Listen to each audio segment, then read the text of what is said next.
I'm Christine McGee with Jacksonians for Jackson, and we just want to welcome Bo Luckey with Capitol Police here tonight, and he's just going to share a little bit about things going on with them, and at the end, if there's time, we'll do some more questions, and he's going to have to scoot off right at 7 to go do something else, so we're going to try to respect that time for him. So, Bo, if you want to go ahead and start with whatever you want to share with us. Okay, well, I'll start with, and I was just pulling up the most recent stats. I'll start with the most recent operation that Department of Public Safety did in conjunction with several other agencies.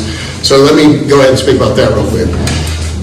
Capitol Police has been in existence for a lot longer than some of you remember. I've got employees that work for me that have been with Capitol Police for 34 years. So people don't even realize that Capitol Police has been around a long time. But Capitol Police was primarily, well, not primarily, they were only assigned to state buildings. And their jurisdiction was literally from sidewalk to sidewalk. So you didn't see them out and about like you do now. In 2021, Capitol Police fell under the Department of Public Safety.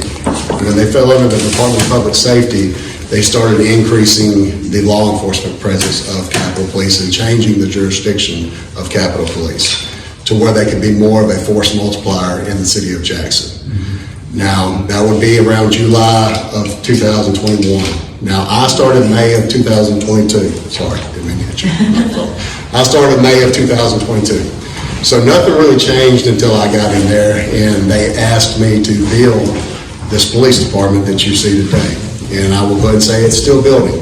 It's still changing every day. We're still reevaluating the processes. We're still making sure that we build the correct policies. We're making sure that the things that we put in place are working, and what's not working, we're adjusting.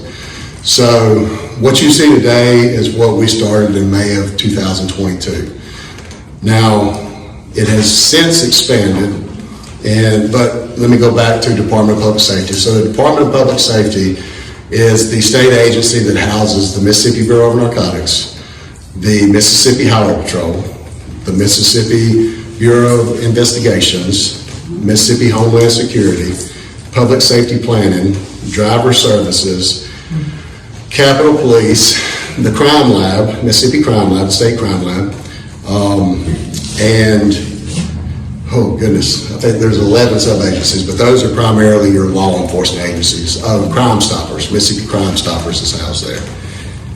Now, this initiative that we just did was Operation Unified, and it was head up by the Department of Public Safety, by the Commissioner, Sean Tyndall.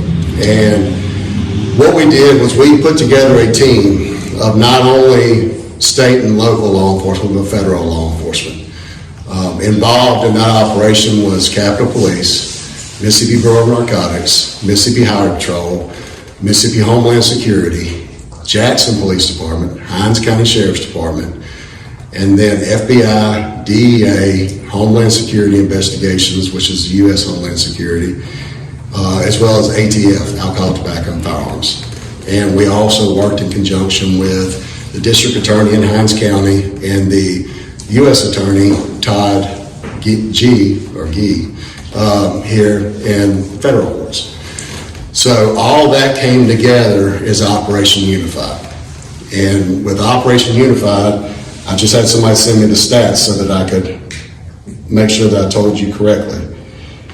We finished up the second phase of Operation Unified last week. And it started in January, okay? So end of March, we finished up the second phase. In that 2-month time period, we seized somewhere around 500 pounds of drugs. It doesn't break it down in that stat there. Felony charges, 298. Misdemeanor charges, 318. So total firearms seized, 212. Total defendants, 598. Total amount of currency seized, $28,092. Then it breaks it down into the different drugs. You know, we seized marijuana, Adderall, alprazolam, amphetamine, cocaine, crack cocaine, and it's broken down into all those categories are broken down into the weights: PCP, fentanyl, MDMA, prescription narcotics, edibles, and opiates. So out of that 500 pounds, that was the makeup, was just about any kind of drug you can think of, we seized. Like I said, we had 598 defendants. In other words, 598 different individuals were charged with criminal activity during that 2-month operation. So that's huge. That's what I said. When we finished up phase 2, for the last week, we've been kind of trying to catch our breath. I mean, honestly, it's been a lot. It's been a lot. We've been hitting the streets every day from 12 o'clock at lunch to 12 o'clock at night, and usually working past 12 o'clock at night. It's been a very big task for all agencies involved, and a lot of paperwork that we had to catch up on. So for the last week, we've been trying to catch up on paperwork. You present all these people to the court after you do such a great job, and you got to have the paperwork to back it up. So we've been working on paperwork for the past week. However, that's one of the reasons I got to leave here tonight is we're still doing it. We're still involved. We're still meeting. We're meeting tonight. I'm going to jump in with them. We're going to ride tonight. And, we might get done at midnight. We might get done at 2 o'clock in the morning. And this operation, it's not focused on the CCID. That's another thing that people didn't realize. It's not focused on the CCID. It's focused on the entire city of Jackson. When we hit the streets tonight, we may start in South Jackson and then work our way up into West Jackson and then work our way up into North Jackson. And by the end of the night, we'll hit pretty much all the areas of Jackson. We're going to be hitting it hard. And that's what we did every night for those 2 months. Now, some nights we have 15 or 20 cars out there rolling at one time. Some nights we might have 6. Some nights we might have FBI with us, ATF with us. Some nights we might just be Jackson Police, Hinds County, Capitol Police, and MBN. It varies. Obviously these agencies, they can't just dedicate all their time and power to this operation. We have day-to-day functions that we have to do as well. So we understand that. But the big thing is that during the last 2 months, the crime rate did slow down. It did. And it showed to be working. Like I said, we've never said we're going to get rid of crime altogether. That's an unrealistic expectation. I started my career at the city of Brandon, and for many years running, the city of Brandon and the city of Madison went back and forth with being the number 1, number 2 safest cities in the state. We still have crime. Okay, you're not going to get rid of it, but we're doing our best to focus on violent crime. And that's what this initiative is about, this operation is about. And when you're focusing on violent crime, it's not as simple as focusing on the actual act itself. You have to look at it and break it down into what's behind all this violent crime. And that's what we had to look at. And what we determined to be the elements that's the common denominator of this violent criminal activity is going to be drugs, guns, stolen vehicles, and interpersonal conflict, whether it be with a group of individuals or whether it be with a pair. It's interpersonal conflict. A lot of this stuff that's happening, they know each other. It's not always random acts of violence. There are people that get caught in the crossfire. There are random victims. But for the most part, these shootings happen over conflict that they have with one another. Whether that be drug-related, gang-related, we don't ever know until we get it to investigating it. But our point is that we have to be able to identify the elements leading to this activity before it happens.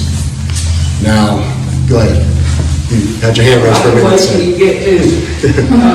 No, I was just curious because, I have great respect for the police. I have great friends with police officers. But it does concern me in some jurisdictions that a lot of pressure on police officers for, promotions or whatever, are partly judged by, the number of tickets they hand out, the number of arrests they make. How do you quantify the performance of officers And do you, I mean, it seems like to me it should be weighted that certain types of busts, I guess, should be given more weight than other things. Do you have a way of quantifying your officer performance that is weighted in that way, or some arrests Yeah. of a greater, higher quality, I guess, for lack of a better term? Yeah, I think I see what you're saying. Yeah. Well, and when you're dealing with personnel issues like promotions, obviously you've got to be able to show a work product. You know, you've got to be able to show you're doing your job to get a promotion or be looked at for a promotion. I am not the person that looks at stats and says that is an indicator that you're doing your job. Obviously stats mean something. Obviously stats matter. But I can tell you right now, whenever I was on the streets, my captain would turn in, or if we didn't write enough tickets, if we didn't, in his mind, write enough tickets in the month, he'd slide a little memo in your box and tell you how many you wrote. And I'd pull it out and be like, wow, I wrote 4 this month. I said, wow. Get everything cleaned up really well, and there wouldn't be so many people to arrest, so then all of a sudden you're like, well, y'all making an arrest, y'all doing your job because everything's working right. Well, I can see a lingering, you never want to gauge your actual personnel promotions and things like that solely based on tickets. And I've had this discussion with some of my officers in the past. You know, just because you write a lot of tickets, it doesn't mean that you're going to make it to a supervisor role. Because if you write a lot of tickets, that means you'd be a great traffic cop. Because that's what they do. They write a lot of tickets. They work a lot of wrecks. That's your niche. That's what you like to do. You know, me personally, as a patrolman on the streets, I prefer to deal with the bigger issues. You know, I was the first one to show up when there was a fight involved, or when there was a gun involved, or knives involved. I dealt with the domestics. I dealt with the gang stuff. That was more of my niche. I didn't really like writing tickets. I didn't like spending all day sitting in traffic court. You know, so that wasn't my forte. So I would never look at officers and say, well, you didn't write enough tickets this month. So, you know, obviously we're not looking at you for any promotion. But in my mind, what you have to look at is the totality of what's going on. You don't look at one common denominator. You look at the shift as a whole. You look at how the shift is performing. You look at the amount of arrests that's happening, the amount of complaints coming from the shift, things like that. And you judge based on that. Like I said, there's a lot to learn when it comes to administrative work. And this is my first tour as a chief. So I'm still learning. I don't pretend to know it all. But no, to answer your question, we do not look at that when it comes to that kind of thing. It's a lot more important for somebody to be able to articulate what they did. Even if they didn't make an arrest, even if they didn't write a ticket, it's better to articulate why you didn't, why you did, things of that nature. And that's when you get into what we were first talking about. Squatters have rights. Homeless people have rights. But if they are interfering in the flow of traffic, that's a problem. Now, it's up to the officer to articulate that that was a dangerous situation for the traveling motorist and as well as the person that is in the street or on the side of the street, too close to the street. We have people that sleep on the sidewalks, and I've told my officers, that's not safe. That's not safe, especially the way people drive around Jackson. I mew, those sidewalks get driven on. That's not safe. I'm personally glad that that's your attitude, because, you know, some people are just purely politicians and they're scared.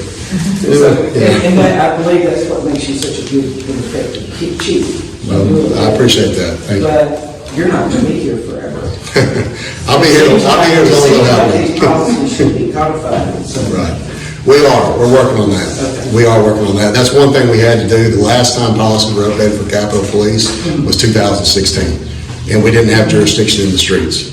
So we're having to actually build policy at this point. We're taking policies from all over the United States when it comes to body cams and everything that Capitol Police did not have jurisdiction to do. And we're looking at those policies and we're making them fit for us. We're having to revamp them, rewrite them, We're having to make sure that they're written well enough. DPS has a legal team that reviews all of our policies and procedures before we ever put them into act. So we're working on that. Who watches those recordings from the blue cameras? That'd be Jackson Police Department. Do they look at them? As far as I know.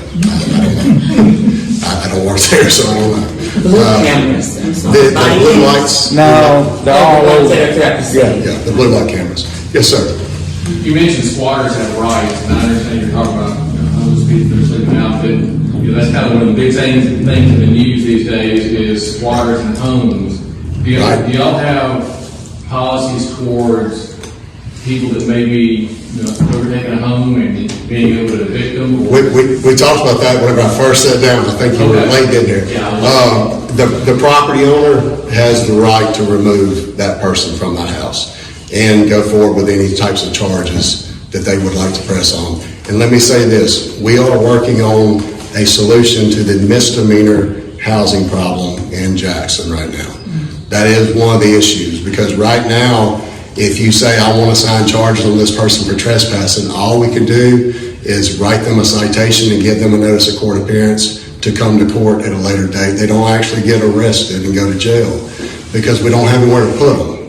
But we're working on that. What we're trying to do is trying to enter into contracts with other agencies that have jails, that have beds available, to where we can actually lease beds so that we can put people in jail. Because unfortunately, that's got to be a consequence to committing a crime, even a misdemeanor. Now, Sheriff Jones does an amazing job of making room for us when it's a felony case, or when it's a case that, if it's a domestic violence case, misdemeanor or felony, and if it's a DUI, they're going to make room for us. But if it's a trespassing charge or a misdemeanor shoplifting charge, he can't really justify putting that in there whenever you might have a murder suspect come in the door 30 minutes later that he needs a bed for. So we're trying to find ways to create a deterring factor with a holding facility, if that makes sense. But to answer your question, yes, the property owner, whether it's a business or a residence, has the right to remove a trespasser. They can call the police and we will remove them for you. At that time, if you want to follow the charges, you'll have to do it right now in Hinds County Justice Court. That's where you would sign the charges at. Once the CCID court gets up and going, and if you live within the CCID or the property is within the CCID, that court will be able to handle that misdemeanor charge. Define what that means, CCID. That is the Capital City Improvement, or Capital Complex Improvement District. Can we go down that rabbit trail just a little bit? More specifically, I was could you give the jurisdiction of CCID? Sure. Is there a plan to expand it? Sure. So the original jurisdiction of the CCID stopped right here at Meadowbrook. And it did as a matter of fact, that street right there is the boundary. The left side of that street is not ours. This side of the street is.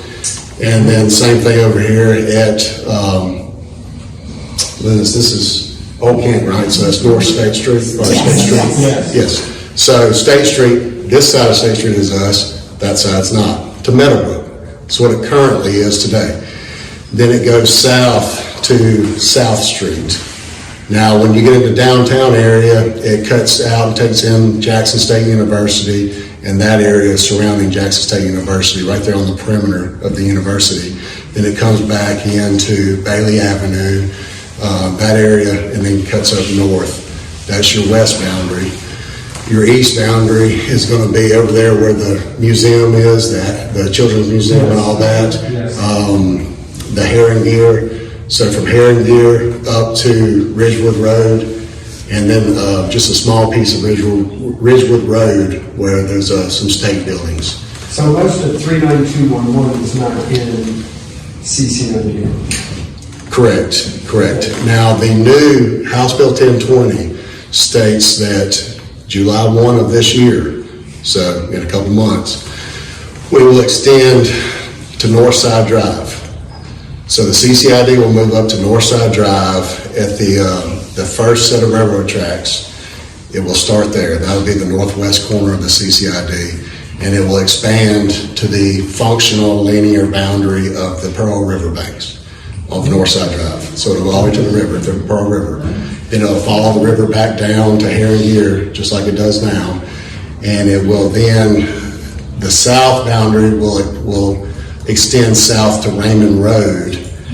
So you'll take John R. Lynch Street to Ellis Avenue, and then Ellis Avenue down to Raymond Road.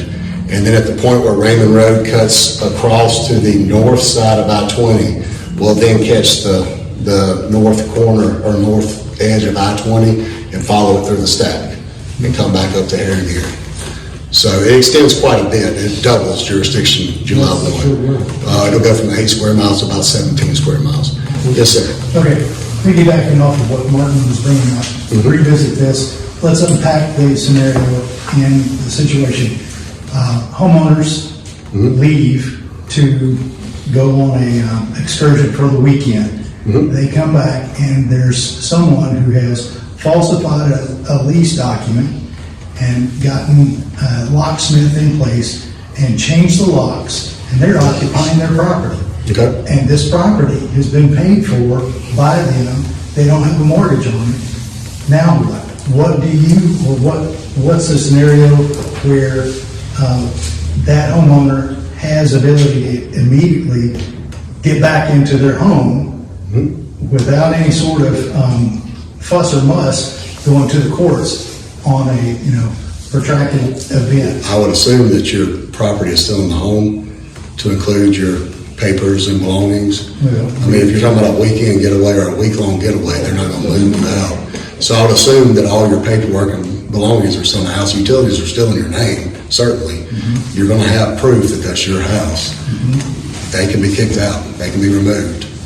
What you're talking about is what I dealt with at the AG's office. These people that will take old listings or listings that aren't even available anymore and post them on Craigslist and other avenues and have tenants pay a deposit and show up there to live, thinking that that's really their house. I've never heard of that being successful and anybody actually moving in, but I've heard of the scam quite a bit.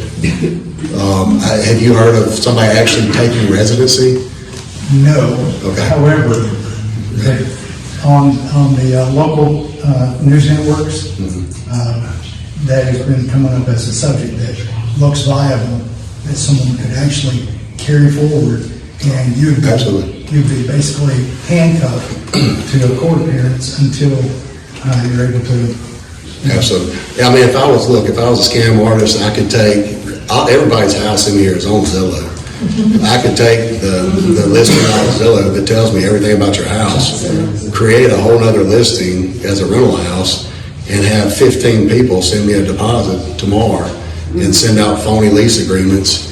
And yeah, if I wanted to take it to the level to where I could call a locksmith and have them meet you there to change the locks because I've lost my key, then you could show a lease or whatever the locksmith provides, and maybe he would do that for you. But normally, typically, the scam artist he wants the quick, easy buck.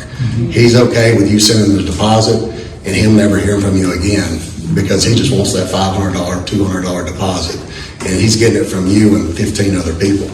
So on a quick scam like that, he's not going to risk the chance of getting caught and meeting you at the house or using his resources to contact a locksmith or anything like that. Usually. Now, they may have gotten a little bit more brave since last time I worked on those cases. But more often than not, it stops at the deposit being sent. And that's when you realize you've become a victim, that this house doesn't even belong to this person. Because you've either ridden by it and seen the people there or something. Yes, ma'am. Why can't the CCID cover the whole city limits of Jackson? That is a legislative question. That is not a question for me. Well, I shop at Kroger, I-55 in Lately, I'm scared to go over there. So, House Bill 1020 originally was going to extend to County Line Road, and they backed it back to Northside Drive.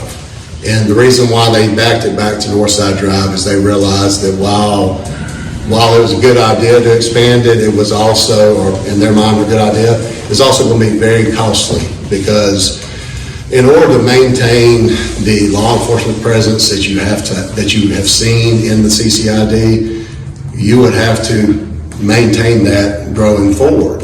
So, for example, just the increase I told you, that's just a Northside Drive, we're requesting 50 more officers. With the legislators knowing that we need 75, and we're hoping to get 50 because we want to maintain the presence that we've had in the CCID to this date and in this new jurisdiction that's about to expand to. And look, we're taking in Highway 80 in some areas that's going to need a lot more police saturation. Some areas in Northside Drive, they need a lot more police saturation. So, 55 Kroger really needs it. yes, I agree. We don't shop there anymore, we go to Floatwood. I agree. Yes, ma'am, go ahead. Have y'all considered using one or more of the closed schools as a temporary holding facility for the troublemakers? Because they know when they get stopped, they're going to be let go. So if there's a temporary holding spot for them, that might help deter. Absolutely. So, and that's what I was referring to. Whenever you're dealing with misdemeanors, generally you're looking at most a 48 to 72 hour turnaround. People don't stay in jail long on a misdemeanor charge. Usually it's 48 to 72 hours. So, but that is still, that's bothersome. Most people don't want to go to jail, period. So, and that's what that does when we're able to get a holding facility or get a situation worked out to where we can utilize a facility, then that will add another layer of deterrent because, I mean, people don't want to go to jail, even if it's overnight. You don't want to. But if you just get a ticket and get to go on about your day, that's not much of a deterrent. You know, I can cast some light on that idea, though, that one problem with all these schools that they're closing, which, we just don't have kids anymore like they did, is that when those schools were built, most of them have asbestos in them, which is fine until you start trying to remodel. Right. And then it's a problem. Well, and I don't know what the situation is in the schools. And to answer your question, in talks with the legislators, we have talked about where would we put a holding facility? Because we've talked about Capitol Police having a holding facility. Mm-hmm. Don't know that we ever will, but it's been talked about. But that is one of the questions. Would we build a holding facility or would we find a building and renovate it and make it a holding facility? I mean, there's challenges both ways. Or will we just find a plan to utilize other holding facilities and just continue doing that? So that hasn't been worked out yet, but yes, it has been talked about, not specifically schools, but it has been talked about that some of these bigger buildings could be utilized as a holding facility. We have a lot of vacant buildings around. Right. Yeah. So, Well, hang on. He had his hand. I have a question on these 911 calls. Okay. Question is, suppose there's an emergency in the house, a break-in or something. Typically, how long would it take to get a response to that? Does it depend on the area? What's the mechanism behind it? CCID. So to call Capitol Police, to get Capitol Police directly, we do not accept 911 calls, not because we don't want to. Right. The system's not set up that way. We're working on getting it set up. The problem is there's a lead time to it. We were hoping to have that set up by the time we move into our new headquarters, which is going to be done hopefully around July. That's what we're hoping. Unfortunately, the 911 system lead time is looking like that's going to be pushed back to September or October. We have dedicated dispatchers working 24 hours a day, three of them per shift right now. So if you call our number, they answer and they dispatch police to it. Our response time is generally anywhere from 4 to 8 minutes. So we have a fast response time. The problem is, though, that it's much easier to call 911, the number you've been taught to call your entire life, instead of 601-359-3125. That's us. And that goes directly to us, and I'll give you that number again later. That's not the only time I'll say Is that a 24-hour or yes, is it just during 24 office hours? It is 24 That's 24 hours. We have a 24-hour communication center, just like any other police department. And the challenges with the 911 center is you have the technology is in Hinds County. Hinds County owns the technology for 911. They basically, for lack of a better understanding on my own part, they seem to basically lease it out or rent it out to the cities. Well, each city has got its own boundaries, its own what they call a geofence. In other words, they have to go in a system and put every single address that makes up the boundaries of the city, and then everything in that boundary, when a 911 call comes in, it goes to that agency. Well, that process is very time consuming, and we have to get into the procurement process on the state side of paying somebody to do that, the actual technical side of it having to be done, and unfortunately it's just looking like it's going to run us into September, October before we can have that capabilities. Now, hopefully, by the end of the year, hopefully, if you hit 911 and you are within our jurisdiction, the one we just spoke about, it will go to Capitol Police. Right. What we have right now is if you hit 911, it goes to Jackson Police Department, where it's been designed to go. Then they transfer it to us. So that's the process right now. Now, I will say they get a lot of calls. Jackson Police Department is 111 square miles. I have 8 square miles. Big difference in call volume. So you have to keep that in mind. If you call them, they may be tied up on something else going on too. So it's certainly not that they're not trying to transfer the call to us quickly, but sometimes it doesn't happen as quickly. I urge people to call us directly whenever they are within our area. That way we for sure get the call right then when it's happening. Yes, sir. You mentioned Sheriff Jones and he's been doing a lot of, in the past there's been a lot of tension between the sheriff and the police chief, and now thrown in the Capitol Police. What kind of relationship do you and the police chief and the sheriff have working together, and how is that working, especially with overlapping jurisdictions and things like that? Right. So look, Capitol Police is a unique situation. It's not unique to the fact of, like you just said, you always have the sheriff of the county and then the chiefs of the city, which is within the county. So that's not really a unique idea. But then you throw in a state agency inside of that city, that just kind of changes the ballgame. So to answer your question, our partnerships are very strong, very good. We were sat down together last night at a banquet eating steak and lobster, congratulating some of our top officers on some achievements and awards together. We were at a press conference yesterday morning, and we get together and we talk about what's going on, this operation that we've been doing. We've been talking back and forth. Chief Watts, the assistant chief, one thing I've noticed when you get in this position as chief, you don't have a whole lot of time to make the calls yourself. So I don't call Chief Wade directly. Most of the time I call Assistant Chief Watts, because Chief Wade is probably in a meeting somewhere having a talk to somebody. So Chief Watts and I, we communicate almost daily.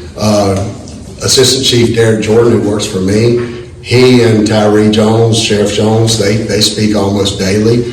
And same thing with Watts and some of my other staff. So we have a very good communication established, a very good partnership. And that's one of the things that we really want to strengthen during this year. Communication can always be better, always. And no communication is perfect. You can't even look at a single police department that has perfect communication within that police department. So obviously it's more difficult to communicate with other agencies when you're talking about exactly what you're talking about, trying to streamline efforts to where you're not both working the same thing constantly or working counterproductive against each other either. So we try to stay in constant contact, but that's one thing that we're trying to really focus on this year, is building that partnership, making it even stronger. Yes, ma'am. Is it your understanding that there's a contact person for Operation Unified? So the contact person, it depends on what you need. If you're I'm looking a citizen and I tried for weeks to reach anybody, and everybody referred me someplace else. Like I said, it depends on what you need. I'll be more than happy to talk to you about it tonight if you would like. That'd be wonderful. Yeah, I'd be more than happy to. But if it's for, like what's going on, stats and things like that, Bailey Martin is the press secretary for Commissioner Tyndall. She's probably the best person to contact. And if I have her work number, I don't mind sharing that with you as well. That's okay, I have her email. Okay. Well, she's usually the best contact when it comes to a DPS-led operation like that, and she can usually point you in the right direction, but I'll be more than happy to talk to you after we get done with this. Yeah. Yes? So, inside your jurisdiction, who has overriding authority, you or JPD or sheriff? So we don't look at it that way. The way that it's written is that the CCID, the primary police agency in the CCID, is written as Capitol Police. However, Jackson Police Department has the exact same authority they've always had. Okay. And we would never say, hey, you can't do that, that's ours. So that's part of working together. Now, obviously, we want to try to handle it through Capitol Police. That way, it's handled one way. And that way we know that it's not multiple people doing different things. So obviously, any calls for service within the Capitol Complex Improvement District is going to go to Capitol Police. So any call for service, if it's going to go to us, we're going to service that. And then you're going to see us more than you will JPD patrolling the area. Now, JPD certainly has every right and authority to work within our area, just like Sheriff Jones and his deputies. They have every right to be here working as well. Like I said, the concept's not that unique, because you've always had jurisdictions within jurisdictions with sheriff's departments and police departments. It's just more of an understanding that, hey, look, we're going to handle this little bitty area here, and y'all can focus on everything outside that's bigger. And, if we need you, we'll call you. And if you need us, call us. And that's just the way it works. So. Thank you. Yes, sir. Chief Luckey, I've lived in Concord now for about 30 years. I just want to say it's very nice to see your cars patrolling. And we have noticed a decrease in crime and firing. And y'all are doing a great job. And I really appreciate it. Thank you very much. But I'm a bicycle rider, and it's amazing the amount of cars that are smoking dope as they're driving down the street. And this morning I rode at 9 o'clock, and I rode 6 miles, and there were 4 different cars smoking dope. Is there anything that y'all can do about that, or that's certainly against the law, right? Yes, sir. So, to answer your question, that's, when you're dealing with, you get into nowadays the state has the medicinal marijuana and all that stuff. However, even with medicinal marijuana, you're not allowed to smoke it going down the road. It's no different than anything else. You can be intoxicated while driving, even on cough syrup.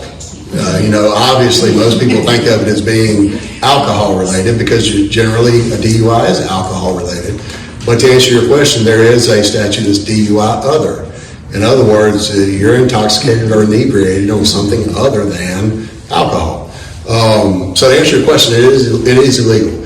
And it's certainly it is an indicator if you smell it outside the vehicle. That's considered plain view or plain sense. That really isn't a term, but that's what it is. It's not view, obviously, it's smell. So when you're dealing with a car on a public roadway and you smell marijuana emitting from the vehicle, yes, that certainly is a call that there is something that's going on. Reasonable suspicion, not probable cause, but reasonable suspicion. However, when you're in a vehicle, it's a lot harder to smell that. People sometimes. If you got your air on, you can smell pretty good sometimes. It's hard to tell which car. But that's like at night, whenever I'm out working the streets at night, I roll my window down for that reason, so I can smell it, so I can identify where it's coming from.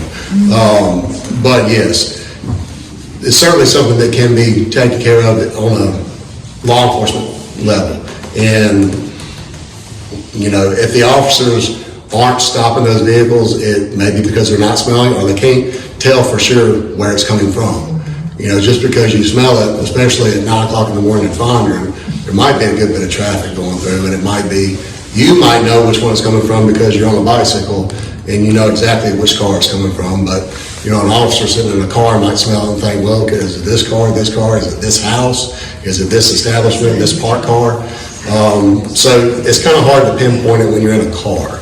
We are going to get our bicycle unit back up and rolling in the Fondren area. What we've done is during session, they've been assigned to the Capitol building to basically patrol the perimeter of the Capitol in that immediate area. But once session is over, they will be back to the downtown and Fondren area on bicycle. So, One other quick question, is there anything that y'all can do too about the cars parking in the bike lanes? Is that, you know, I know that's a petty thing, but it is kind of dangerous when these cars, and sometimes they're parked there for days and weeks, just parking that bike lane. Is that something y'all? that's something I can certainly look into with our staff and see. A lot of your parking issues are going to be city ordinance violations, and right now Capitol Police is not enforcing city ordinances. House Bill 1020 does give us the authority to enforce certain city ordinances related to traffic and related to disturbing the peace. You know, I believe there's a city ordinance that has a decibel level of what's considered disturbing the peace. Well, Capitol Police doesn't yet have decibel meters, so we obviously can't enforce that yet. There's pending legislation to give y'all more authority in that, in there this year? There is pending legislation, and I can't speak on what's pending, you know, and whether or not that'll be passed or not. We're not heavily involved in the legislation that's being drafted. When it's being drafted, you know, they may call us and say, hey, what do you think about this? But when it comes down to the actual drafting of bills, in fact, we're not that involved in it. We're going to do whatever we're tasked to do. It's a road right away. I'm surprised that building that bikeway there was illegal to begin with. That's American Disability Act is what got it through. Okay. But go ahead. Okay. I know you're on a tight time. And Oh, no, you're good. We appreciate you coming No, all absolutely. together. But I do want you to tell us as citizens, what can we do for you? Okay. What can we do for your department, your men and women? So the biggest thing, policing is not about putting handcuffs on people necessarily, and it's not about you know, catching the bad guy all the time. It's about serving the public, serving the community, building a layer of trust with the public and the community. And that's what we try to do. We try to be a proactive, professional police department. And, you know, that's a hard balance sometimes, and sometimes people don't see the professional side of it or the proactive side of it, and they think it's something else. But we have seen over the last year and a half since I've been in office, a huge shift in the public perception of Capitol Police. In the beginning, you know, we were the new guys on the block, and, you know, we had some incidents that happened when we first got out there, but things have calmed down a lot. People have started to realize that, hey, these guys, they're professional, they're proactive, yeah, they're everywhere, you know, and that's what we want. And I tell you, just like I said last night at the banquet we were at, you know, I spoke to the crowd there, and you have no idea how much it means to police officers whenever you just take the time out to say thank you, whenever you see them out. You know, that's huge. That's huge, because so often, you know, we get burned out because we're out here doing the things we're doing. And look, it's a tiresome job, and it's stressful. It is. But we sometimes feel like our efforts are not being seen, not by the public, but even by the court system sometimes. And that's in every jurisdiction. All right, that's across the nation.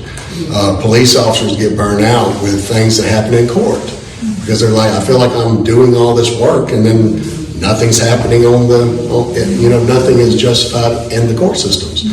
So just to have the public behind police officers, it helps rejuvenate that passion and that fire to basically reignite that, hey, this is why I do this, because this young lady here, she respects what I'm doing and she appreciates what I do.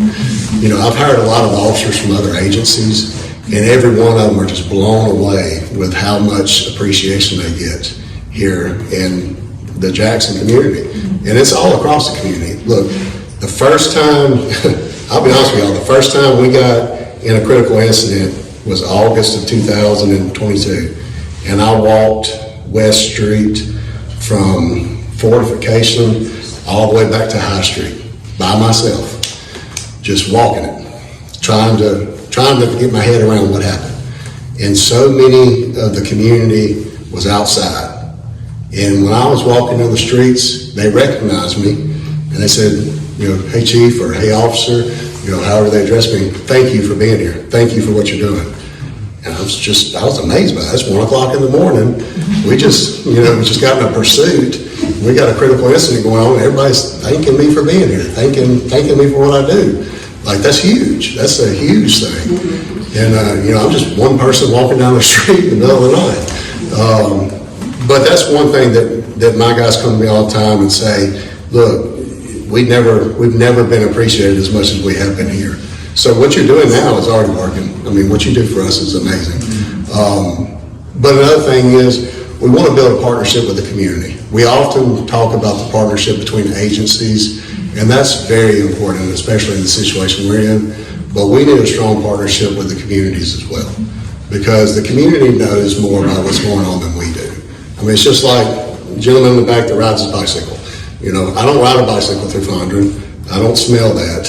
But if we have a good communication with people who do, that can kind of guide us in the right direction. And it's not always about enforcing the law, putting people in jail. It's about making sure that everybody has a good quality of life. It's about everybody just being able to enjoy their property, being able to enjoy what they invested their time and money into.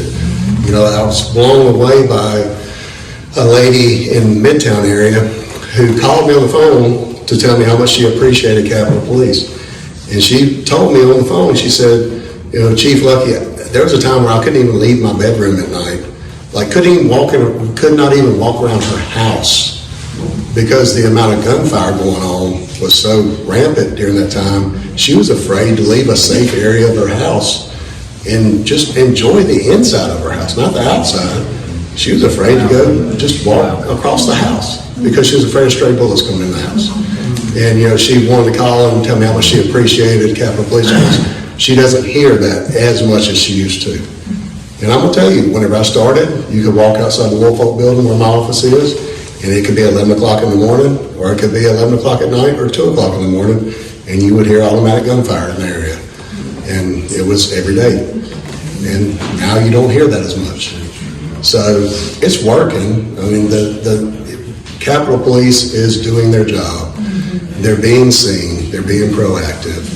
And the criminal element is pushing out of the area, and we're able to bring a lot of that to justice as well. Well, thank you. Yes, ma'am. And I want to thank you for being here and telling us, all the great things. And it sounds like maybe you cleaned up when you got here the initial group of Capitol Police. They're still here. So when I started, we had 63 police officers. Now we have 160. What I was going to say, yes. What I was going to say. Some of the ones were like the Goon Squad. Oh, okay. Yes. Okay. Yes. And from personal experience. Task force now. And so, what are you doing to put measures in place or to assure the public that there aren't some renegades that are going to harass and treat the public in a terrible way? Now, if they're acting a nut and, doing donuts, whatever, there's a cause and a reason for everything. But to just actually harass. Right. So we're, like I said. But it sounds like you had cleaned it up and you've got a good crew, but I just wondered what measures. We have an amazing team out there now. I'm so glad. One thing that I stress to people is, in my position or in any upper level administrative position, if we don't know what's going on, we can't fix the problem. And I have stressed to people the same number you call to get help from Capitol Police is the same number you call to say, I want to talk to somebody about what this officer did to me. We get under the carpet. Well, I will talk afterwards. yeah, okay. But there have been some officers that There's not unfortunately always be that. have done some things that were not in good judgment. And me personally, I try to err on the side of caution. If I see something going on that is, I'm not going to allow anything to get to the level of what you just mentioned. That's not going to happen under my administration. As soon as I hear about something that even sounds like somebody stepping outside of what's constitutionally allowed for law enforcement, then that's going to be dealt with immediately. And I want everybody It has but been. you, Right. because I think you were just really new, so I started at the top, and it just got Right. swept under. Well, and what we're doing also, Department of Public Safety is trying to revamp our internal affairs division as a whole to where we can make sure that we really keep an eye on everything going on. Because you got to think, with DPS, we have over 900 sworn officers with DPS. So we need a very big internal affairs division. Do y'all have body cams now? We do. So we got body cams. That I've been pushing for body cams ever since I started. Right, and Sean didn't realize they didn't have it. So anyway, he has them now. And how can you prevent an officer from turning off the body cam? You can't prevent one from turning it off. However, the body cams we have, you can't turn them off. You cannot. You think you can, but you can't. So Too late for me now, but anyway, that's I didn't know. Yeah, so there's actually software out there now in body cameras to where they're recording 24/7, whether you turn them on or not.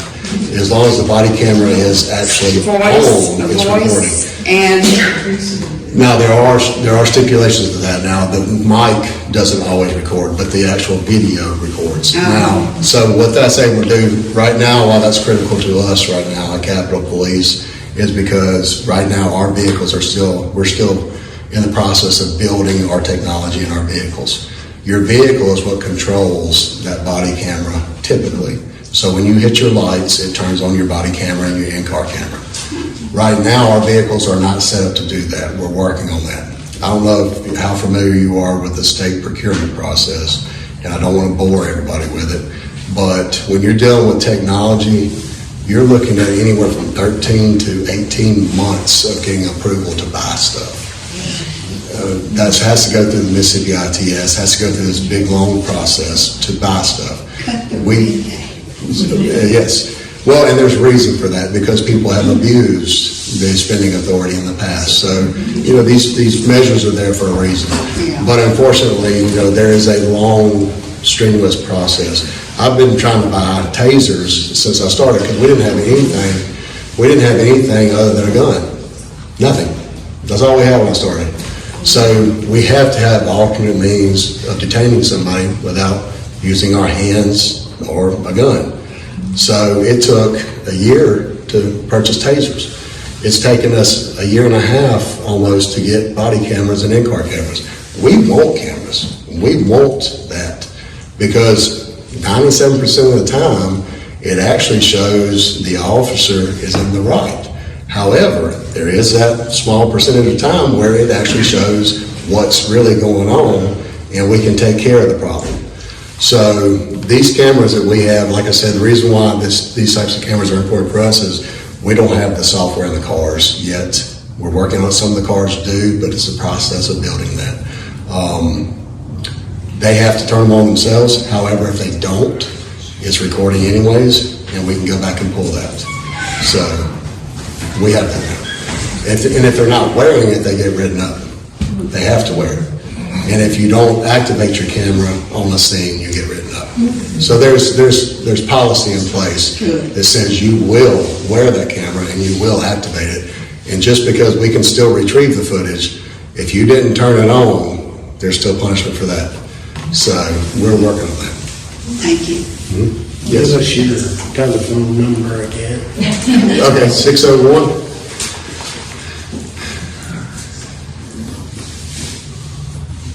You got that?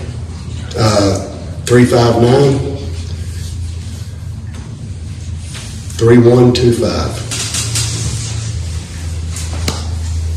Thank you for coming. I have just one last question, I know I have time. No, you're good. Are you getting, is the legislature funding you properly? We're hoping so. No,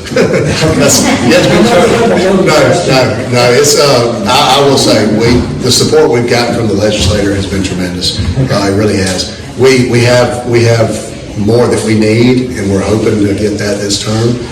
But no, so far, we've been very blessed. We have, with the support from the community, support from the legislators, support from DPS and the governor and all that. I mean, it's truly been a blessing, and we couldn't ask for a better turnout for what we've been dealing with. Tell us what you can about what you guys are facing, what y'all are up against with human trafficking, child trafficking, things having to do with illegal aliens. So, all right, we don't really deal a lot with illegal immigrants. The human trafficking aspect I do know quite a bit about. Before I became chief of Capitol Police, I was actually at the Mississippi Attorney General's office on their human trafficking unit. I was one of 4 people assigned to that unit statewide. And I can tell you on human trafficking, Jackson is one of the major hubs in the United States. It is. Now, you got the I-20, 55 corridor right there, the split, and it's part of a very major circuit. Madam AG Lynn Fitch is doing an amazing job of trying to focus on human trafficking and really cutting a lot of that out. Also, the Department of Public Safety has, in MBI, we have a human trafficking division in MBI. They do amazing things as well. And a lot of times, the AG's office and MBI will work together on operations on human trafficking. I will say this, most of what you see in human trafficking, we try to tell everybody, it's not like the movie Taken, okay? Just because that's what it is on TV, that's not necessarily what it is all the time. And, obviously, we don't have a lot of time to talk about this, but I'm a father of 3. I have 2 girls and a boy. My boy is my middle child. I have a 14-year-old girl, a 12-year-old boy, and a 7-year-old girl. And what I see out there scares me to death. And a lot of it is going to be dealing with social media. Unfortunately, our youth, our children, they don't think twice about sharing too much information online. And what you end up seeing in a lot of cases of human trafficking is not going to be that they were taken against their will or kidnapped. They are 13, 14 years old with access to Snapchat and all these other platforms, and they meet some random guy in another state or another area of the state, and they start talking about their home life. And every kid is unhappy at some point. We can't make them happy all the time. We're parents. So they start talking about how tough their life is as a child at 14 years old, who pays for nothing, but how tough their life is as a child. And some of them have horrible lives. Some of them are abused. Some of these victims are neglected by their parents. We've had cases where the kid had been gone for 24 hours and the parent didn't even know they wasn't there. So a lot of what you see can be addressed in the family unit, and you see a lot of times with human trafficking that family unit's not strong enough and not a good family unit. A lot of times, not all the time, but a lot of times there's a lot of problems. There's a broken home of some sort.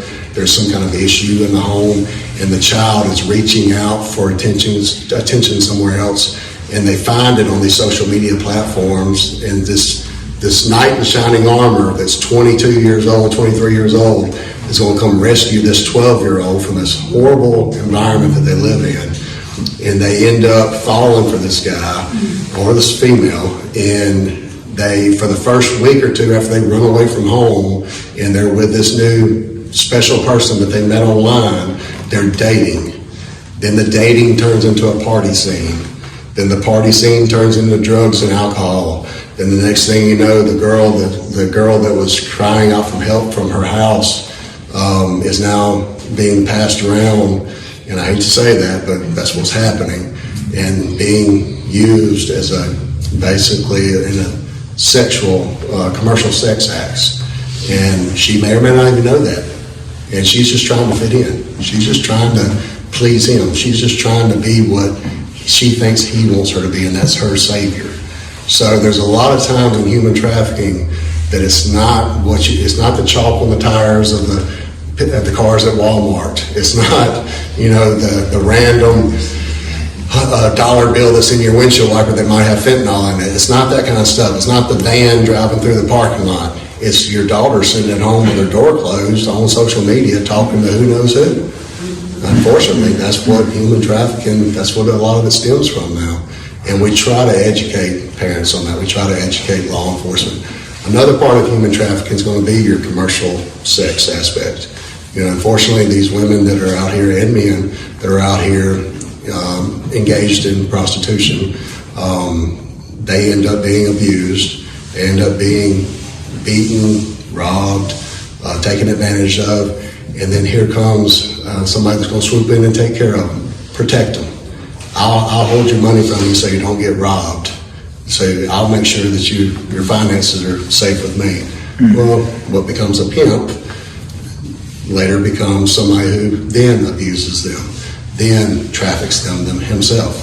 So there's a difference between a pimp and a trafficker, but both are a felony. But so the majority of what we work in human trafficking, and when I say the city of Jackson is a major hub, it's because it is.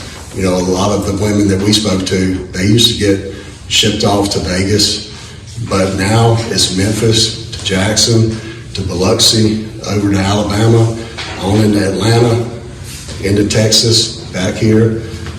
It's a circuit. They run that circuit. Are y'all looking for the man in Belhaven Heights who went walking and he's been missing for a week? Right, we are.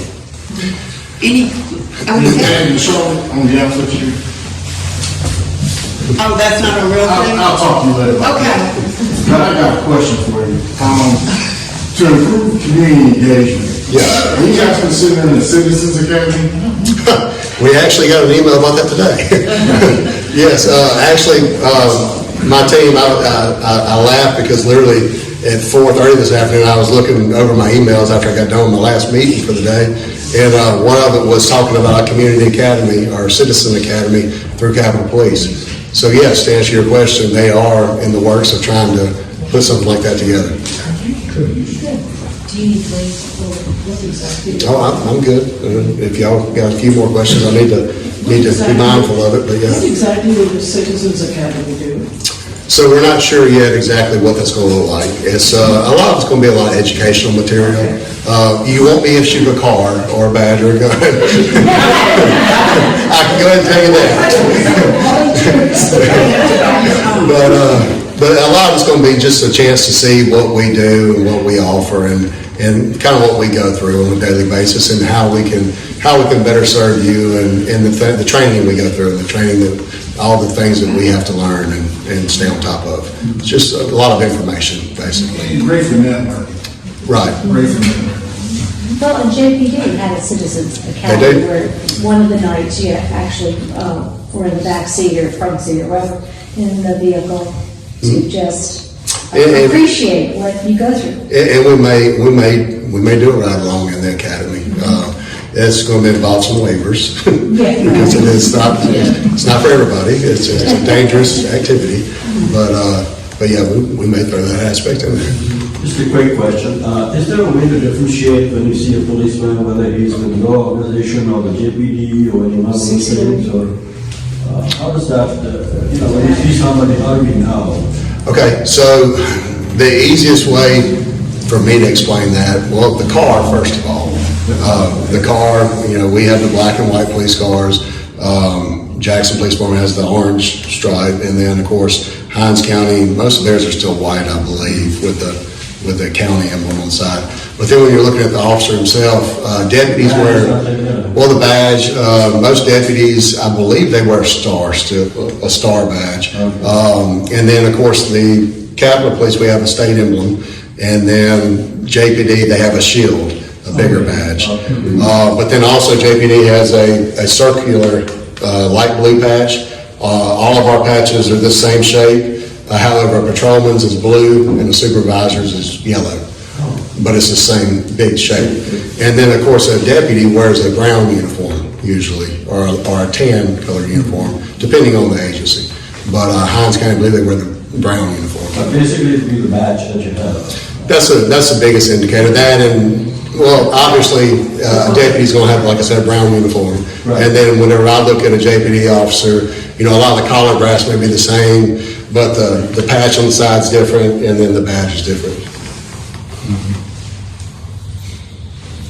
This is very good, very good. Thank you.